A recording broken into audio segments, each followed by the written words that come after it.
চম্পক নগরে ঘর আমার বিদা হচ্ছে চন্দ্রমধি সদাগর, তারই কনিষ্ঠ পুত্র আমি শ্রীমান দুর্লভ লক্ষিত। বেশ, আচ্ছা তুমি কি বিয়ে করেছো?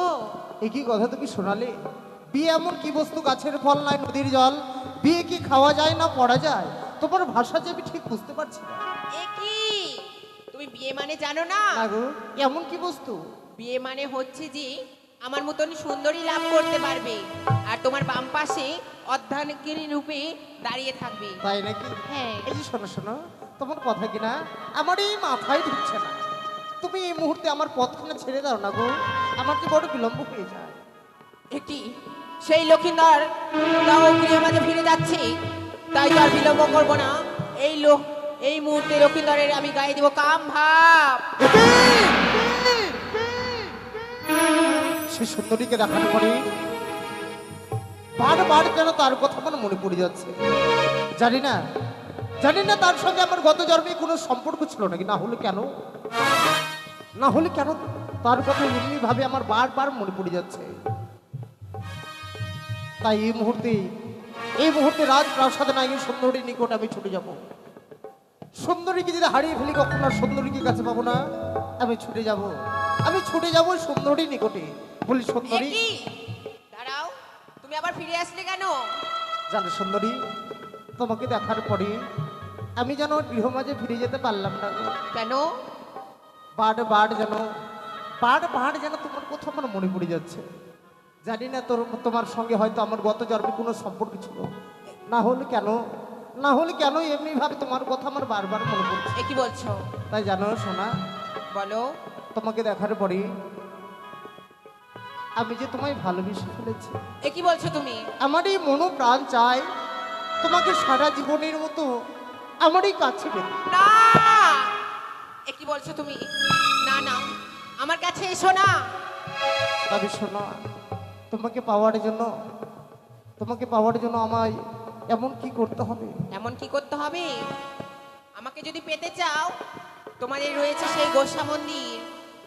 গোসা মন্দির? হ্যাঁ। সেই গোসা মন্দিরে কি হবে বলো তো? সেই গোসা মন্দিরে তোমাকে প্রবেশ করতে হবে। প্রবেশ করে তোমাকে যে বের করতে আসবে সেই গোসা মন্দির থেকে, তাকে বিবাহের কথা স্মরণ করে দিতে হবে তোমাকে। তাই নাকি শোনা? হ্যাঁ। তাই এই মুহূর্তে রাজপ্রাসাদে না গিয়ে আমায় প্রবেশ করতে হবে গোসা মন্দিরে। হ্যাঁ।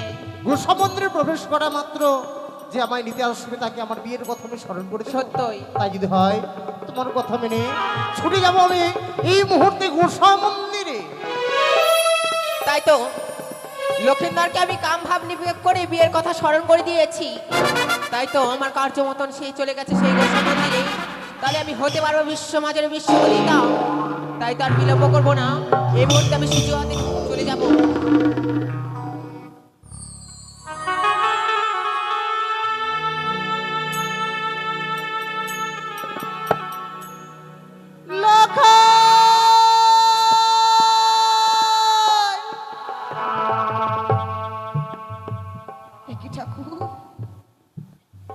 আমার লোকাই সেই বেলা 10টার সময় গিয়েছে পাঠশালায়,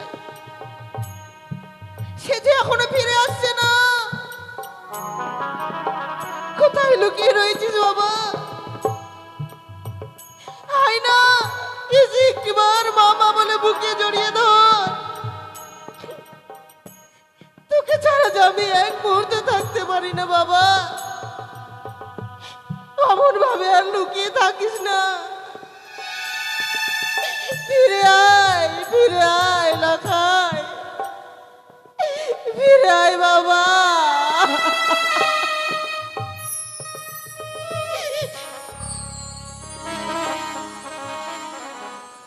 ও কোথায় গেলি রে?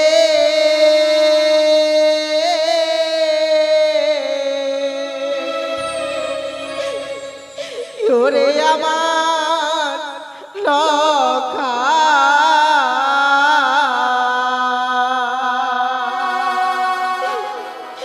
একবার মা বলে বুকে আয় রে।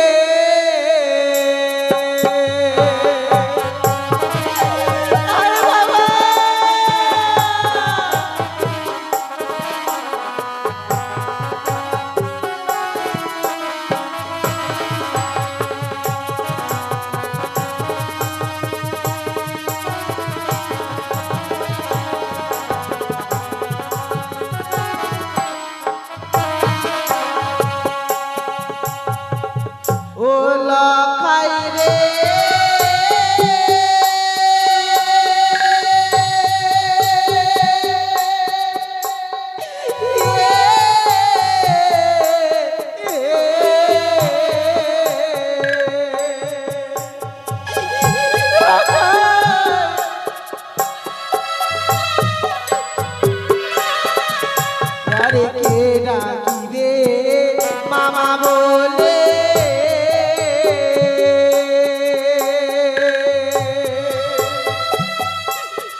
কোথায় লুকিয়ে রয়েছিস বাবা?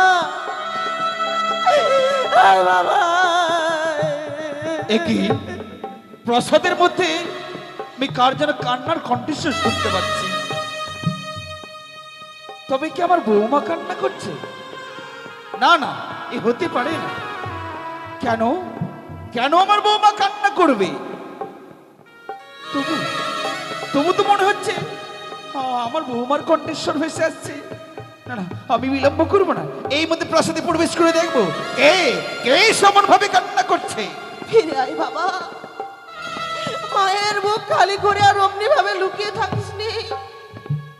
ফিরে আয়।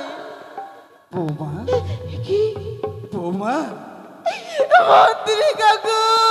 এ কি বৌমা, কি হয়েছে আজ তুমি অমন ভাবে কান্না করছো? কাকু গো, আমার দাদু ভাই তোমায় কিছু বলেছে বুঝি? ওই ডাকো তো, আমি তাকে খুব করে বকে দেব। কাকু, আপনি তো সেই বেলা 10টার সময় আমার লোকাইকে নিয়ে গিয়েছিলেন পাঠশালায়। হ্যাঁ হ্যাঁ হ্যাঁ, সে যে এখনো ফিরে এসে আমাকে মা মা বলে ডাকলো না গো। বৌমা, এ কি কথা শুনালি বৌমা? কাকু, আমার দাদু ভাই ওই পাঠশালায় থেকে এখনো প্রাসাদে ফেরেনি। না কাকু না। বৌমা, কাকু গো, আপনি তো জানেন আমার দুঃখের কথা সব। এক এক করে 6 পুত্রকে হারিয়েছি আমি। ভগবানের দয়াতে যেন আমার বিয়ে ছিলাম আমার লোকাইকে, সেও আজকে আমাকে ছেড়ে কোথায় লুকিয়ে রয়েছে। কাকু, আমাকে এনে দিন না লোকাইকে। বৌমা, বৌমা, আর অমন ভাবে কেঁদো না বৌমা। আমি যে তোমার কান্না সইতে পারি না বৌমা। কাকু গো, হ্যাঁ বৌমা, হ্যাঁ, তুমি যদি অমন ভাবে কান্না করো হয়তো এই রাজ্যের অমঙ্গল ঘনিয়ে আসবে বৌমা। তাই বলে তুমি অমন ভাবে কেঁদো না। আমি থাকতে আমার দাদু ভাইকে আমি কোথাও হারিয়ে যেতে দেবো না। আমার দাদু ভাই যেখানে থাকুক না কেন, যে অবস্থায় থাকুক না কেন, আমি খুঁজে নিয়ে এসে তোমার কোলে বসাবো বৌমা। কাকু গো, আপনার যদি চরণ ধরে বলছে কাকু,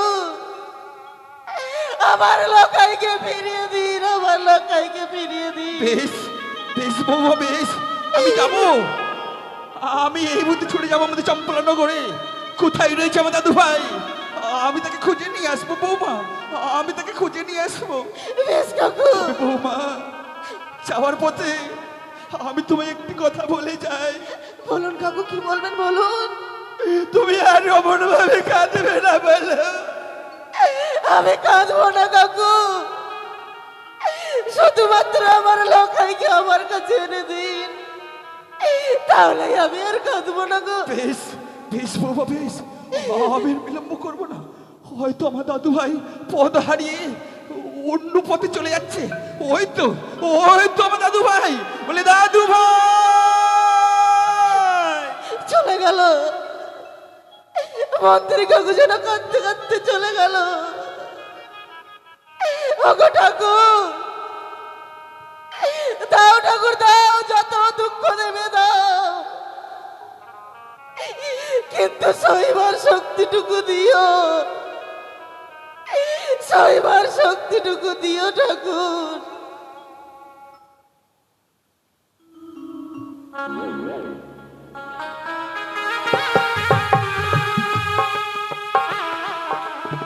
তাই সুন্দরীর কথা মতো চলে এলাম গোসা মন্দিরে। এই মুহূর্তে আমি গোসা মন্দির প্রবেশ করব। দেখবো এই গোসা মন্দিরে আমায় কিনিতে আসে, তাকে তাকে আমার বিয়ের কথা আমি স্মরণ করে দেব। প্রবেশ করি এই মুহূর্তে গোসা মন্দিরে। দাদু ভাই,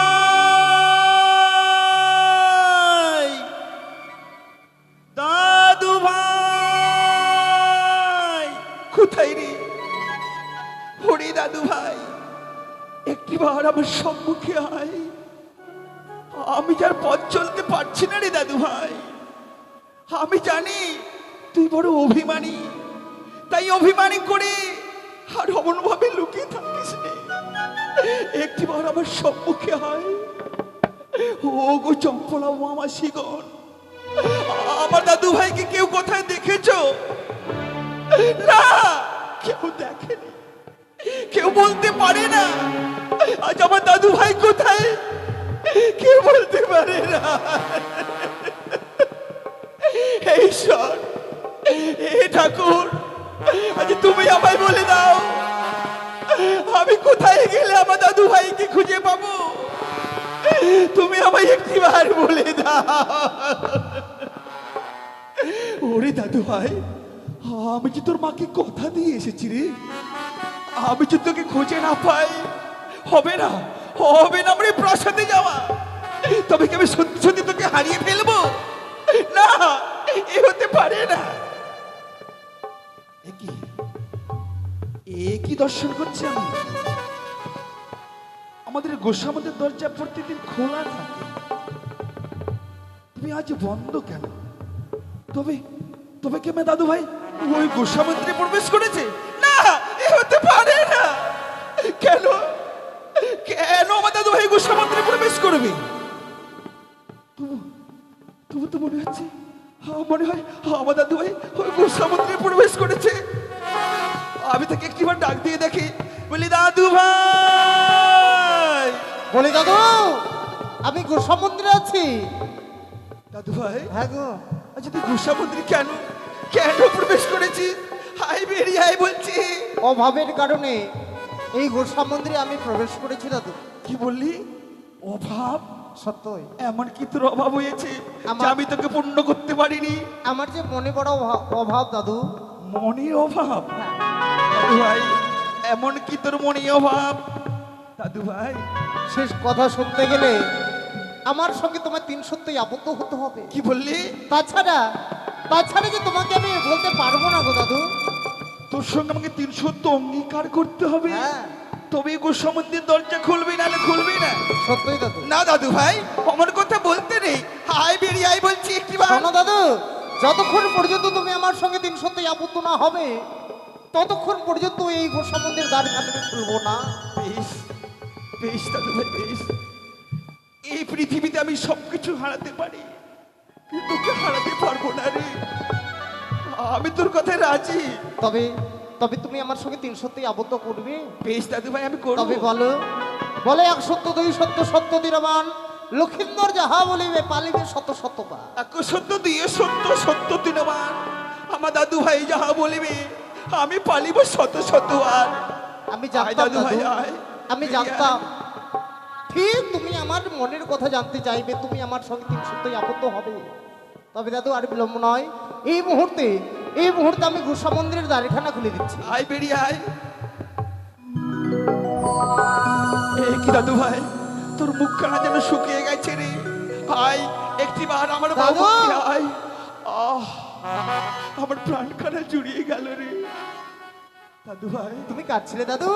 আমি কাঁদছিলাম? কাঁদছিলে কেন বলো তো? কই না তো, আমি তো কাঁদছিলাম না। শোনো দাদু, তোমার এই চোখের জল কেউ বুঝতে না পারুক, তোমার এই দাদু ভাই ঠিক বুঝতে পারবে তুমি আমার কাছ থেকে আড়াল করছো চোখের জল। সত্যি রে দাদু ভাই, আজ আমি কেঁদেছি। কেন কাঁদছিলে আমি বলো তো? খুব করে কেঁদেছি। কেন জানিস?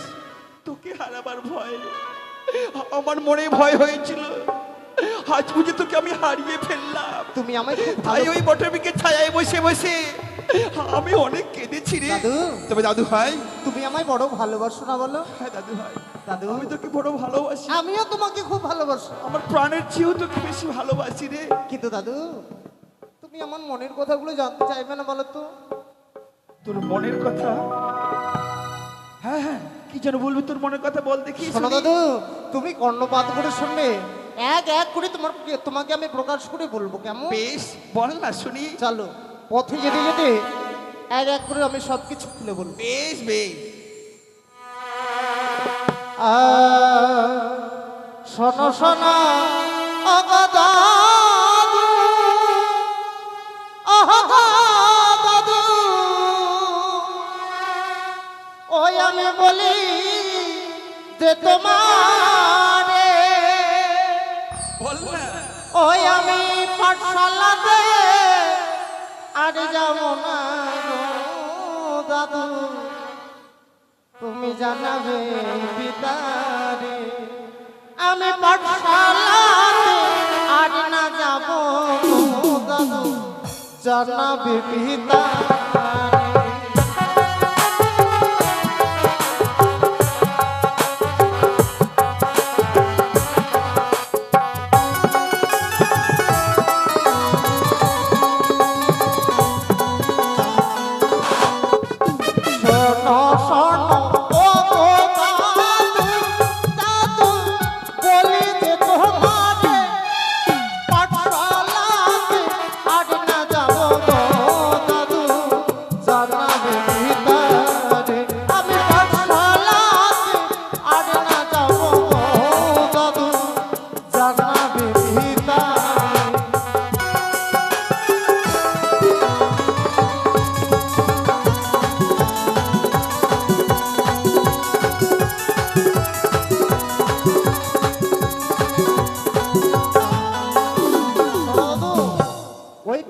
লেখাপড়ে একদম আমার ভালো লাগে না দাদু ভাই এই বয়সে তুই পাঠশালায় যাবি না, লেখাপড়া করবি না, কি করতে চাস তুই? পাঠশালা নয় লেখাপড়া আমার ভালো তো লাগে না পাঠশালা নয় লেখাপড়া নয় আমার মন তো বসে ওই না পাঠশালা নয় লেখাপড়া নয় আমার মন তো বসে দাদু ভাই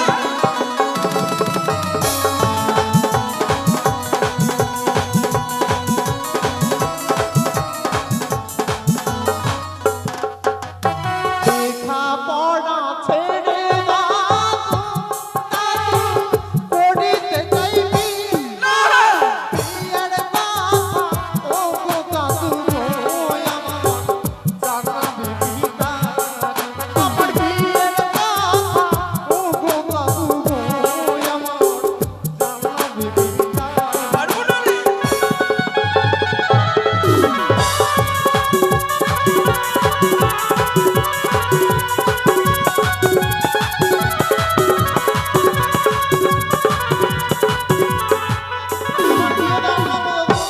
আমার জন্য বিয়ে গানে বিয়ে ধানে বিয়ে চিন্তা মনে বিয়ে ছাড়া যেন আমি মনি হঠাৎ ভুলি দাদু ভাই তুমি আমার বিয়ে দাও না গো দাদু দাদু ভাই আগে তুই আমার সামনে যতই লাফালাফি কর না কেন আমি তোর বিয়ে কিছুতেই দেবো না। বিয়ে দাও না গো দাদু না আমার দাদু বিয়ে ভাই দাও না গো। আমি তোর বিয়ে দিতে পারবো না রে। তুমি আমার বিয়ে দেবে না কেন জানিস?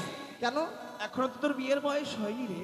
আমার বিয়ের বয়স হয়নি না দাদু ভাই, তাহলে তোমার কি বিয়ের বয়স হয়েছে না দাদু ভাই, আমার বিয়ের বয়স অনেক আগে পেরিয়ে গেছে রে। আচ্ছা তোমার মতো যখন আমার বয়স হয়ে যাবে তখন কি আমার বিয়ে হবে বলো তো না আমার দাদু ভাই, বিয়ে হবে না বিয়ে করতে গেলে সমযুক্ত বয়সের দরকার হয়। তাই নাকি হ্যাঁ দাদু ভাই। শোনো দাদু তুমি আমার বিয়ে দেবে কিনা না দাদু ভাই, এখন আমি তোকে বিয়ে দিতে পারবো না। শোনো দাদু তুমি যদি আমার বিবাহ না দাও তোমার সঙ্গে আর কথাই বলবো না যাও দাদু ভাই যাও তোমার সঙ্গে আমি কথা বলবো না তোমার সঙ্গে আমি আড়ি করলাম তোমার সঙ্গে আর কথা বলবো না অমন কথা বলতে নেই দাদু ভাই।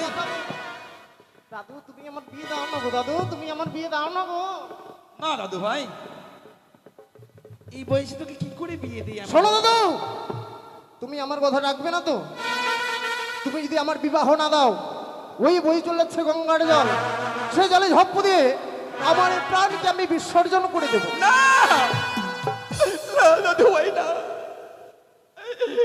ভুলেও কাজ করতে যাসনি দাদু ভাই। তবে তুমি আমার বিয়ে দেবে বলো আত্মহত্যা মহাপাপ, নরকে গমন, এই পাপ কাজ না জেনে শুনে কি করি করবি? আমি কোনো কিছুই জানি না দেবো আমি কোনো কিছুই জানি না তুমি আমার বিয়ে দাও বেশ বেশ দাদু ভাই বেশ, আমি তোর জন্য সবকিছু করতে পারি রে। তবে হ্যাঁ দাদু শুধু বিয়ে কেন রে, তবে তুই যদি বলিস এই চম্পলা নগরে যতগুলো মেয়ে রয়েছে আমি তোর পায়ের তলায় এনে দেবো রে। শোনো দাদু বিয়ে করতে গেলে একজনকে বিয়ে করতে হয় আর আমি আমার এই রাজ্যে আমাদের এই রাজ্যে আমি বিয়ে করব না অন্য রাজ্যের মেয়ে পছন্দ করার পরে যদি আমার পছন্দ হয় তবে সেই মেয়েকে আমি বিবাহ করব তাছাড়া নয় বেশ তবে আর একটা কথা এক সপ্তাহের মধ্যে যদি তুমি আমার বিবাহ না দাও ওই বই চলেছে গঙ্গার জল সেই জলে ঝপ্প দিয়ে আমার প্রাণকে আমি বিসর্জন করে দেবো এই ঠাকুর, হে ঈশ্বর, আজ তুমি আমায় কি কথা শোনালে?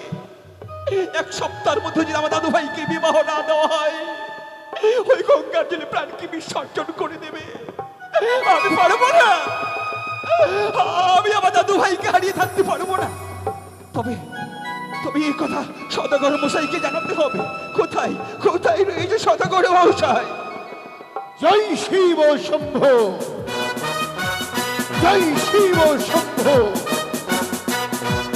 জয় শিব শম্ভো। পিতা ধর্ম পিতা স্বর্গ পিতা হি পরমং তপো পীতরি পৃথিমা বর্ণে প্রিয়ন্তেই সর্বদেবতা। ওম নমো শিবায়, ওম নমো শিবায়, ওম নমো শিবায়। হে গুরুদেব, তুমিই তো সর্বেশ্বরবা। তুমি মানুষকে কাঁদাতেও পারো, আবার তুমি মানুষকে হাসাতেও পারো ঈশ্বর। আমার এক এক করে 6 সন্তানকে কেড়ে নেবার পর আবার তুমি আমার এই শূন্য বুক পূর্ণ করে দিয়েছো ঠাকুর। 6 সন্তানকে হারিয়ে আমি আবার এক নবজাত সন্তান লাভ করেছি। এই নবজাত সন্তানকে পেয়ে আমি আবার বাবা ডাক ফিরে পেয়েছি। আমার স্ত্রী সরুকা, সে আবার মা ডাক ফিরে পেয়েছে। তাই তো ব্রাহ্মণ মহাশয়কে ডেকে পুঁথিপত্র দেখে আমি আমার সন্তানের নাম রেখেছি শ্রীমান দুর্লভ লক্ষিন্দর। লক্ষিন্দর আজ আমার মনের আনন্দে পাঠশালায় লেখাপড়া করছে। সে একদিন মানুষের মতো মানুষ হয়ে আমার এই চম্পলার বুকে মাথা তুলে দাঁড়াবে। সেই তো হবে আমার অদূর ভবিষ্যৎ। হবে না, কে? হবে না চাঁদ। মন্ত্রী কাকা, তোমার মনের আশা কোনোদিন পূর্ণ হবে না। একে মন্ত্রী কাকা, আপনার চোখে জল, আপনি কাঁদছেন কেন? মন্ত্রী কাকা, কি হয়েছে আপনার? আপনাকে কি কেউ কটুস্থ করেছে? না বাবা চাঁদ না। তাহলে এমনি করে চোখের জল আপনি ফেলবেন কেন মন্ত্রী কাকা? বাবা চাঁদ, আজ আমি কেন কাঁদছি জানো বাবা চাঁদ? আজ আমার দাদু ভাই, আপনার দাদু ভাই মানে আমার লক্ষিন্দরের কথা বলছে? কি হয়েছে আমার লক্ষিন্দরের? আমার লক্ষিন্দরের কোনো বিপদ হয়েছে? না না, তার কোনো বিপদ হয়নি। তুমি যা বলে গেল আমার দাদু ভাই। লক্ষিন্দর, লক্ষিন্দর আপনাকে কি বলেছে মন্ত্রী কাকা, যার জন্য আপনি এমনি ভাবে অঝর নয়নে জল ঝরাচ্ছেন? আজ আমার দাদু ভাই কি করেছে জানো? ওই পাঠশালা থেকে ফিরার পথে প্রাসাদে না ফিরে আমাদের নোংরা গোসা ঘরে প্রবেশ করেছে। না, না, এ হতে পারে না মন্ত্রী কাকা, এ হতে পারে না। আমার পুত্র লক্ষিন্দর, সেও শেষ পর্যন্ত এই নোংরা গোসা ঘরে। মন্ত্রী কাকা, এ কথা শোনবার পর আজ আমার উচ্চ মস্তকটা যেন বারবার নিচু হয়ে যাচ্ছে। আমার মান সম্মান ধুলায় ধুলিসাৎ হয়ে যাচ্ছে। মন্ত্রী কাকা, লক্ষিন্দর আজ গোসা ঘরে প্রবেশ করেছিল, এ কথা আজ আমি জেনেছি। যদি আমার চম্পলার কোনো প্রজা শোনে যে আমার পুত্র লক্ষিন্দর আজ ওই গোসা ঘরে প্রবেশ করেছিল, তাহলে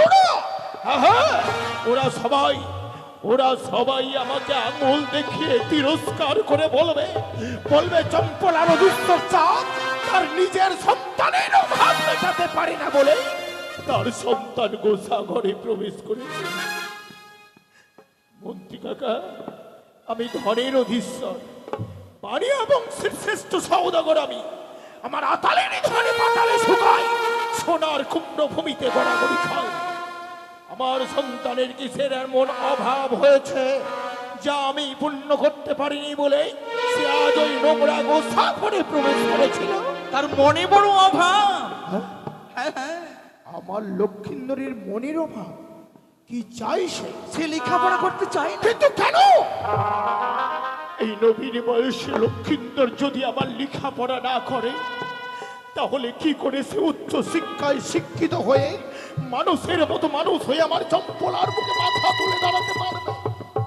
মন্ত্রী কাকা, কেন কেন এই নাবালক বয়সী সন্তান আমার লেখাপড়া করতে চাইছে না? কেন জানো?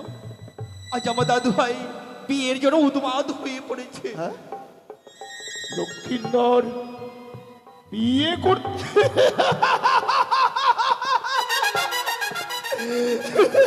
বাবাচা, তুমি হাসছো?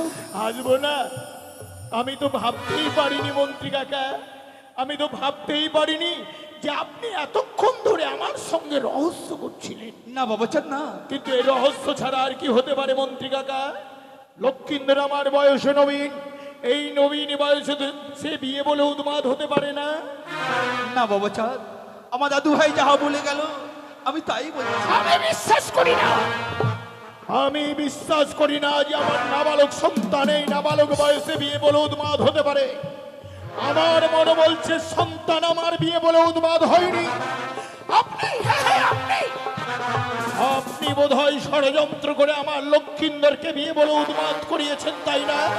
আমি বুঝেছি, আজ আমি সব বুঝতে পারছি। এর পূর্বে আপনারই যুক্তি মতো, আপনারই যুক্তি মতো আমার 6 সন্তানের বিবাহ দিয়েছিলাম, আর তাই বুঝে তাদের সবাইকে আমায় হারাতে হয়েছে। আসলে আপনি আমাকে নিঃস্ব করে দিতে চান, আসলে আপনি আমাকে নিঃস্ব করে দিয়ে আপনি আমার এই চম্পলার রাজ সিংহাসন আত্মসাৎ করতে চান, তাই না? না না বাবাচা না। এই সব এই ঠাকুর এই কথা কর্ণে সমন করার আগে আমার মৃত্যু দিলে না কেন? আমার মৃত্যু দিলে না কেন? বাবাচা, আমি এতদিনে বুঝতে পারলাম পর কখনো আপন হয় না। না না না, হয় না, হয় না। সেটা আপনাকে দেখেই আমি বুঝতে পারলাম যে পর কোনোদিন আপন হয় না। আসলে আপনি আমার সরলতার সুযোগ নিয়ে আমাকে এক কঠিন কঠিন আঘাত করতে চাইছেন। আসলে আপনি একজন মিথ্যেবাদী, আসলে আপনি একজন প্রতারক, আসলে আপনি একজন ঠক। আমাকে ঠকিয়ে আপনি এই রাজ্য দখল করতে চাইছেন। সত্যি সত্যি বলেছো বাবাচা, আমি কি ঠক, আমি কি জুচ্ছ, আমি একটি মিথ্যেবাদী প্রবঞ্চক।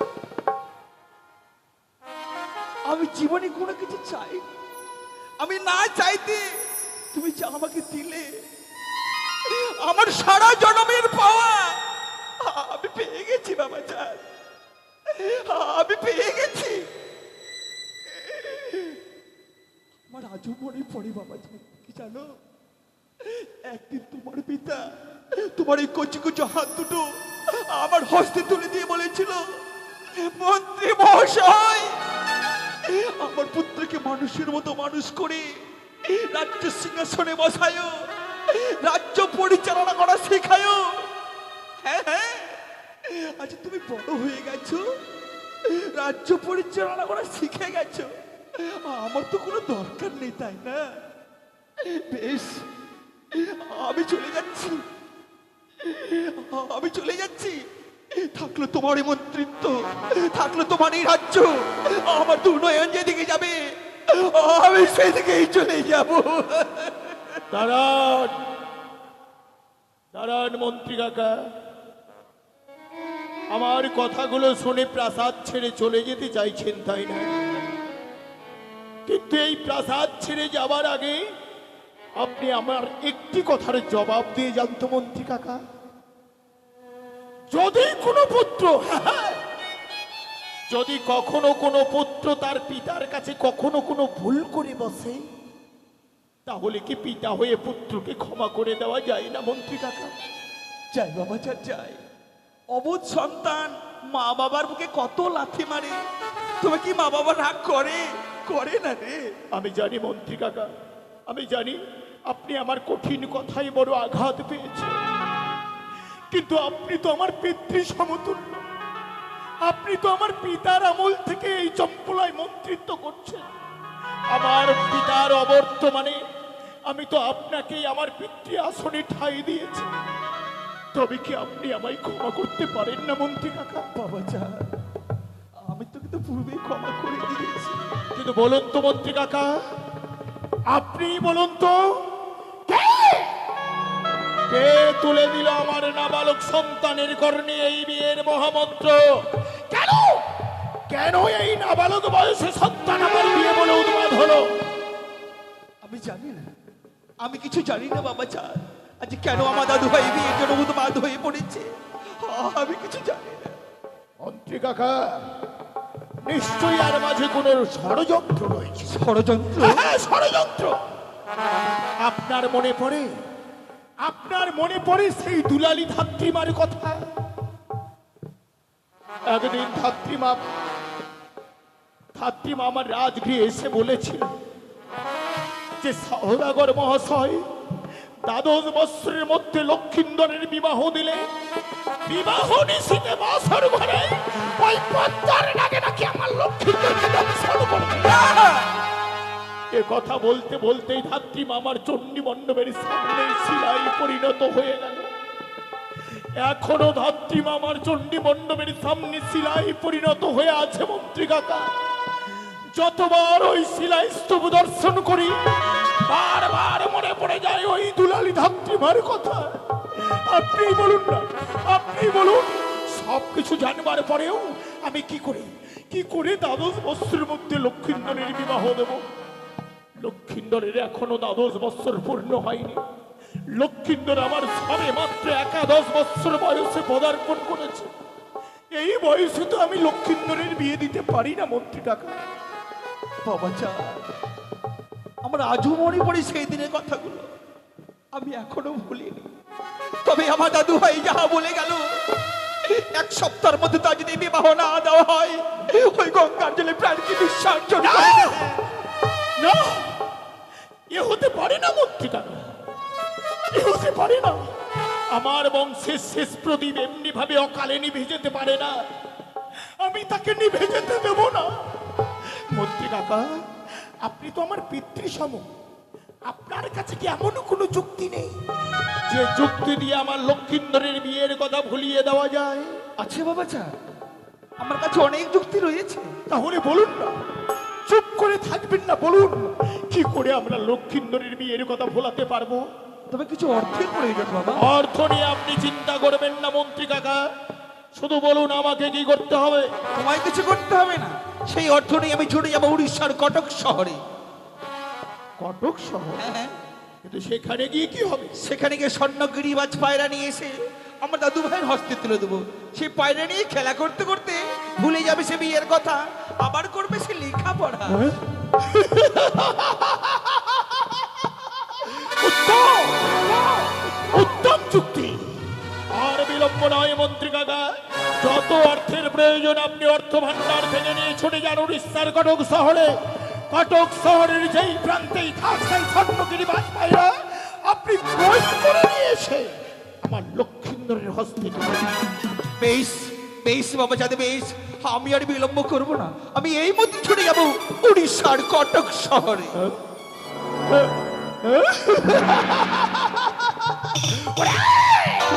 ওরে বেনি পাতাল বাসিনী নাগিনী, তুই ভেবেছিস দ্বাদশ বৎসরের মধ্যে আমার পুত্রের বিবাহ দিয়ে বিবাহ নিশীতে বাসর ঘরে তুই তোর নাক দ্বারা আমার পুত্রকে দর্শন করবি?